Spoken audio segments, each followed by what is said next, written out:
Welcome back जी। Programme है पाकिस्तानी रंग और जी हम आ गए फेसबुक पे आपके साथ। चूंकि हमारे सुनने वाले हमारे साथ साथ हैं, लेकिन जी फेसबुक पे जो हमारे देखने वाले हमारे साथ हैं उनको भी हम यही कहेंगे कि आप ही प्रोग्राम में इसी तरह से हमारे साथ रहिए। सुना FM 89.4 कश्मीर फेसबुक पेज है हमारा।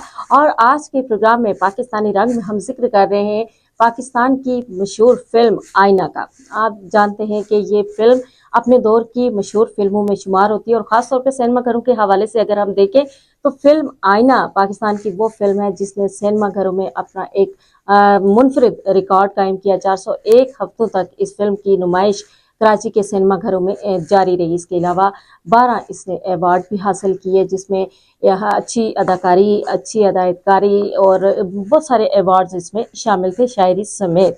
और देखें अगर इस फिल्म में जो जिन अदाकारों ने काम किया वो उनकी ज़िंदगी की भी ये यादगार फिल्म थी। ये कहानी इस फिल्म आईना की जो कहानी है ये 8 मार्च 1970 ईस्वी को रिलीज़ हुई और इसकी कहानी दो ख़ानदानों के गिर्द घूमती है, यानी एक मुतवसत ख़ानदान से ताल्लुक़ रखने वाली और जी दूसरा खुशहाल ख़ानदान, यानी ये दो तबकात का इसमें अक्कासी की गई है, जिसमें कि बड़ा खूबसूरत अंदाज में जो इसमें काम करने वाले फ़नकार थे उन्होंने इसको ये जिसमें नदीम थे और शबनम थी और बहुत सारे अदाकार थे जो कि वाकई अपने वक्त के मशहूर अदाकारों में शुमार हुए इस वजह से कि उन्होंने फिल्म आईना में काम किया।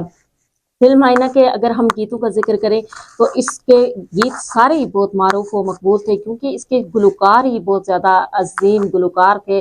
शायरों में तस्लीम फाजली जो है वो उनके शायरी भी इसमें शामिल थी। रोबन गोश ने इसकी मौसीकी जो है वो तरतीब दी थी और मेहदी हसन, महनाज बेगम, नैयरा नूर ये और आलमगीर ये वो गुलकार हैं जिन्होंने फिल्म आईना में अपनी आवाज़ का जादू जगाया। फिल्म आईना 1970 की एक फिल्म ही नहीं थी, बल्कि ये इस फिल्म में काम करने वाले जो अदाकार हैं, इसके जो हदायतकार हैं, इसके जो शायर हैं और इसके अलावा इसके जो गुलकार हैं, उन सब की ज़िंदगी की एक यादगार फिल्म थी। और इस फिल्म ने वाकई बड़े बड़े रिकॉर्ड जो हैं वो कायम किए, बहुत सारे एजाज़ात हासिल किए।